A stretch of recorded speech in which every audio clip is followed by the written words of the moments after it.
So Egypt versus Syria is probably one of the most interesting wars taking place right now because Egypt is so close to being probably that #1 civ, but they're not able to make any progress. Now we're going to find out if that changes within this video here because my philosophy, my theory, is that Ramses has nukes. Or at least he's about to have nukes. And he won't think twice, just killing everything in Damascus. The AI tends to like to drop nuclear weapons along perimeter cities. They don't necessarily take the dive in and nuke something deeper in the empire, which would probably be the smarter choice. As human players, you look at something with a lot of population, nuke it to the ground, and then that just destroys all of their all of the production, all of the population. Obviously, that's going to hurt everything in terms of citizen management and tiles worked and things like that. So, I think we could see that take place if this conflict continues. I don't see Egypt stopping anytime soon. Syria is dealing with a conflict. They're fighting a lot of different people. Luckily for them, they're not fighting Byzantium or Armenia at this time. If that takes place, then they'll probably abandon this front, or at least not reinforce it as much as they have been, and that's when Egypt will probably start to roll over them. We could see that. Byzantium looks like they're already ready, even though Dido is fighting against the Goths, and the Goths are actually going to lose quite a bit here because they're going to pick off all these units in the Black Sea one by one by one.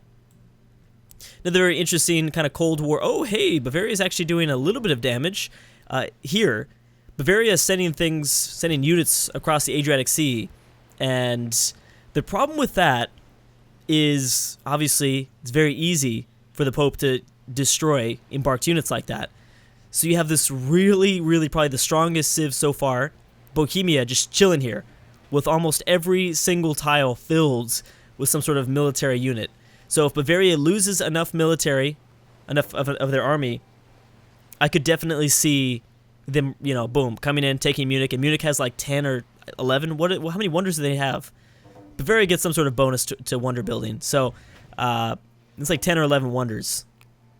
And that will certainly give them tons and tons of score, even though we don't really look at score too much. Score isn't something that is that we keep in mind. Oh, boom, another Manhattan Project. Pretty much the last several videos, actually pretty much the last 2 videos, have just been civs going after the Manhattan Project. We don't know if they all have uranium, though. It's possible that they build them, but not actually have uranium. Finally, there's also a pretty interesting Scandinavian conflict. Ooh, there's some fleet battles. Oh, I forgot about that. They're going to probably take over Manchester, or at least be distracted for a little bit. Take Manchester first. Maybe they'll just destroy Denmark. I didn't think they'd have that much luck. I don't know if they're cool with Bohemia. I doubt it. But there's kind of 2 separate fleets for Sweden. There's the Baltic Fleet for Sweden, and then there's like the North Sea Fleet. This city is only at 5 population. Well, it has 74 city defense. I think that as long as Sweden continues to pound away with artillery weapons, then they'll probably be pretty successful. They might destroy Denmark at the last second. It's kind of looking that way. Are the Celts? The Celts are involved in something. There's also another war taking place in North Africa. We've got Sunghai versus Mali. That's been a pretty big back and forth. Boom, the Celts pieced out with Sunghai. Flanders is pieced out with Sunghai. Morocco and France are both trying to take Cordoba. That's why France is moving through here. That's kind of interesting now that I think about it, because they could just press straight forward and bam, you have army support. So far, people have just been trying to attack Cordoba through the sea, and that's going to be disastrous. There's only 2 tiles to melee. Actually, no, there's only 1 tile you can melee attack.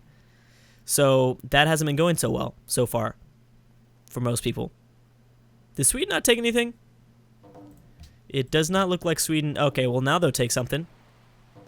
Actually, they're going to take 2 cities next. Yeah, boom. Okay, this was... Sweden is a very underrated AI. We've seen, I think, the last several AI-only battles that we've done, Sweden has done really well. It's kind of crazy. You didn't take this? Well, I mean, that's kind of weird that you didn't take this, but whatever. Now, yeah, I mean, now Denmark's really screwed because they can more easily, I guess, get to the North Sea. But no, Sweden has done really well. so far. It's crazy. I feel like they thrive more when there's an enemy nearby. When it's just Sweden and Denmark, they don't do that much. But since I've been including Norway and Finland, I feel like they... I don't know if they get more aggressive or something. I don't even know. So this city's going to fall. Then they have to grind their way through all these remaining units, unless they just, boom, swoop in on this city. I don't see any colonial... I don't see any sort of colonial colonies. Colonial colonies. I don't know what I'm trying to say. Colonies for Denmark. They didn't have anything. I don't think they got anything. Hungary, Flanders, a few others definitely did. But Denmark might have had it at a certain point. I don't know who got taken over and who didn't. There's still a fleet out here that Denmark could really use right now, actually. Yeah, you kind of screwed yourself, didn't you? You got caught by yourself in the Atlantic Ocean, and now Sweden's going to make you pay for it. Turn 45. Let's see how they deal with, like, all of these units. And if they just try to swoop in. Ooh, boom, Denmark took it back. That didn't take long. Boom, Portugal and Byzantium have peaced out, which means that Portugal, a very strong force, has nothing to do.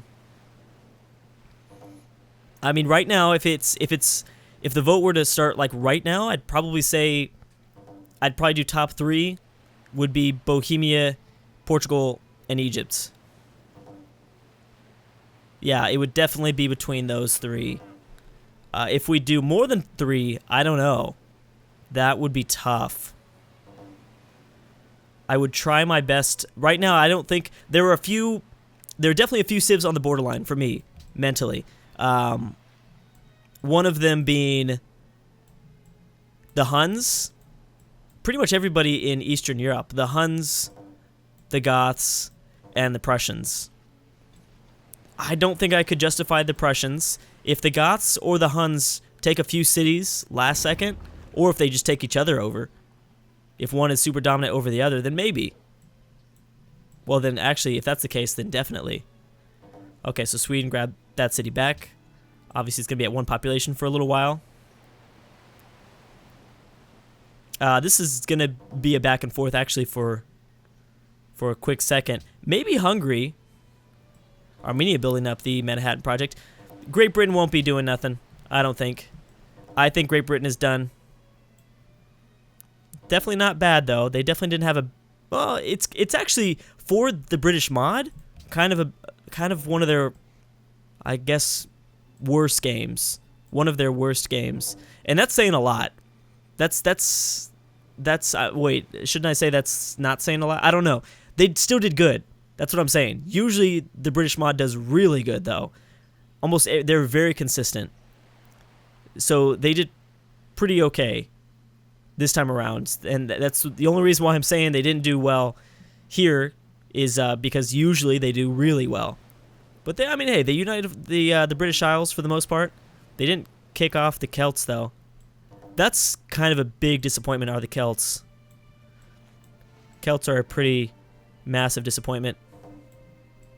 Okay, so I don't know what the Sunghai strategy was, but they completely skipped over Kaaba. I guess they're going after the Mali's capital, which is kind of smart. Even if Sunghai starts taking cities, the fact that they lost their capital is like, no, we can't really... We can't really put you in the vote, Sunghai. You were really close, though. There was a split second I was like, oh my gosh, Sunghai is doing amazing. But, yeah, they kind of lost that. Hey, Byzantium coming with their own force. How's this front doing? Egypt trying kind of a different strategy now, maybe going around to Babylon. Babylon's at 34 population, dang. I don't know why I'm so surprised by that. I still haven't seen anything that's over 40, which Warsaw is at 40. I mean, that's partly why Bohemia has amazing population. Yeah, Warsaw 40. That is pretty incredible. Oh, you're surrounded. Yep, alright, Denmark's dead. Sweden is killing Denmark. You know, if Sweden did this earlier, which I don't really know how they could have done this earlier because they kind of just got the units to be able to do so. they got up artillery weapons, and then they started to be more aggressive. But I don't know if they were maybe better in technology to get up some of these late game units. I really think that Sweden could have been pretty big. Whether it's attacking Flanders, they probably could have taken over Finland if Finland didn't give this up to Bavaria. I mean, I don't know if they could have stood up to Bohemia. That's the question. Could they have stood up to Bohemia? I don't know. Bam. So is Denmark dead? I think, yeah, they're dead because all their units vanished. That kind of sucks. Denmark was so close to making it, and then they didn't. And then last second they got killed. They were eliminated. So that is kind of unfortunate. Oh man, I'm definitely noticing whether Syria is scattering more of their units, or I don't know if they're scattering more of them or if they're losing them. But Syria seems to not have as strong of a hold on Damascus, or maybe this is a really smart strategy for the AI. I don't know if they're going straight in for Babylon or what, but it's also forcing Syria to spread their units. The thing is, Egypt still has a lot left. They're not even sending over everything. See, that's the thing. If someone were to declare war, though, on Ramses, he doesn't have anything. He doesn't have anything over here. I don't know if anyone's going to take over Gades.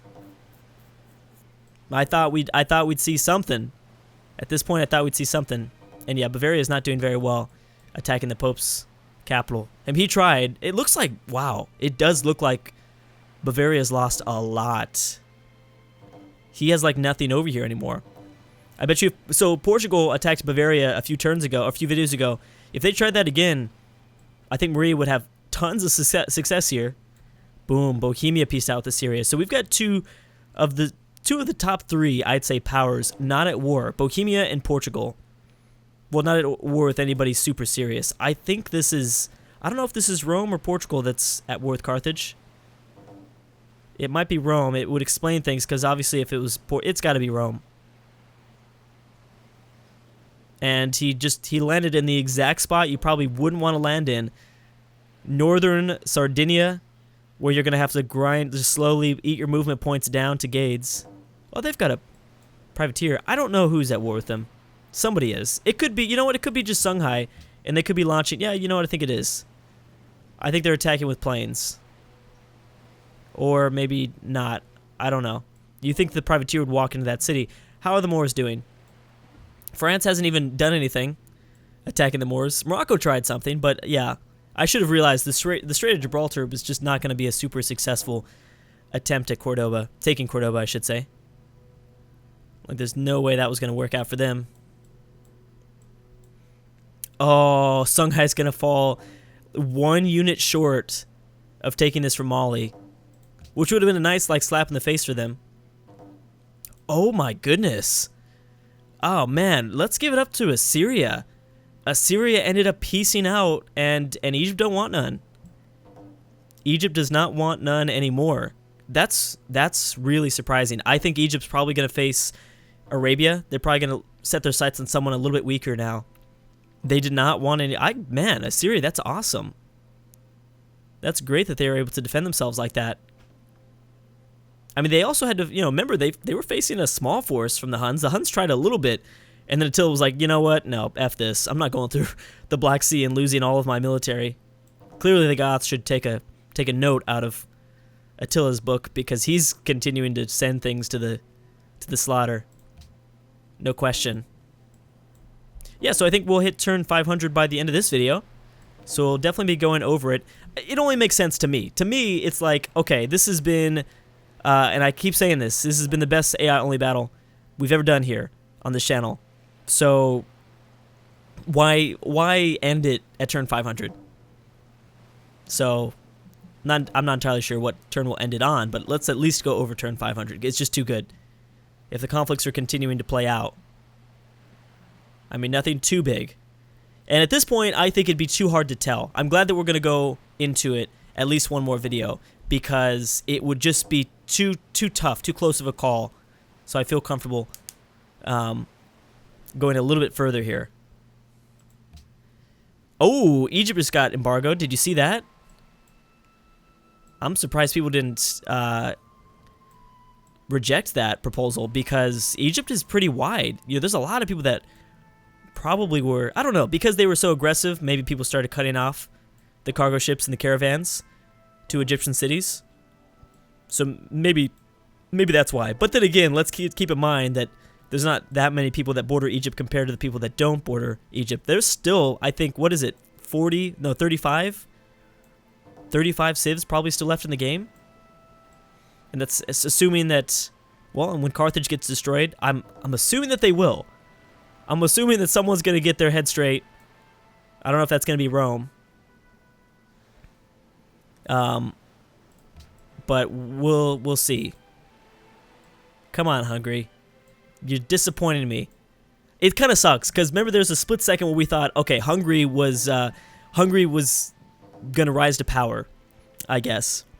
But look at Hungary's borders. They never really had a chance. I mean, they did take a while. They probably had a chance earlier. But now at this point, it's like Hungary's kind of screwed. They can't go after the Goths. They can't go after Bohemia. They could probably go after Bavaria, but they won't, because I'm sure to the AI, Bavaria looks really strong. The only person I could see going after Bavaria would be Bohemia. This is just incredible. This is on Immortal difficulty, and there's no clear power. That is truly one of a kind. I've not seen that. Wow, Mali did end up losing its capital. Byzantium built the Manhattan Project. They must have... Oh, yep, they got a mobile SAM in there. I always forget the mobile SAMs can melee attack. I don't know why. That's weird. Portugal and Armenia. Why would you declare that war? Is that due to... Is Armenia... Ooh, Armenia might be losing... Or not looking that strong. I don't think Syria would be down for that. Yeah, Armenia is super safe. Armenia is always super safe. Which I always like that, because it keeps like the civs that usually end up... There's always a power that comes out of Eastern Europe. But with Armenia in place and the mountains in place, it's like the divide between Eastern Europe and the Middle East. That way, we don't see... Oh, boom, Sunghai took over Gades. That way we don't see, let's say, like a super strong Russia, which usually we see that almost every single time. A strong Russia or Hunnics type character out of Eastern Europe, and then they go after the Middle East, because the Middle East usually doesn't unify like this, but they definitely have. Actually, that's not necessarily true. Sometimes they do. But anyways, guys, I'm gonna have to stop right there. Ooh, this is a very good window. Hold up. Bohemia number 1, Portugal number 2. While Bohemia has twice as large of a military, Egypt is pretty low on this list. Bohemia has twice as large of a military. Okay, we'll keep that in mind. I don't know how much of things are going to change in the next one, but that needs to be taken note of. So, and I'm going to refer back to that before we have a vote. But the fact they have twice as large of a military is pretty dominant. They're just choosing not to go to war with anybody. I mean, they could take on Portugal and the Goths. They could probably roll over the Goths easily. The Goths and the Huns maybe uniting would be tough, and Hungary, but that won't happen since they're so high. Ramses in 6. I'm surprised that Ramses... That's why they pieced out, because they were so close together in military strength. Prussia pretty low, about half of the army of the Goths, so maybe we will see a second war. France at 9. Sweden at 10. Not bad. Anyways, very good window to look into. I'm glad this popped up at turn 500. That was really insightful. I'm super glad that they showed us how strong Bohemia is exactly. But again, it's going to still be a tough choice if Bohemia doesn't go to war. So they're kind of doing this to themselves. But anyways, guys, thank you so much for watching, and I'll see you guys next time.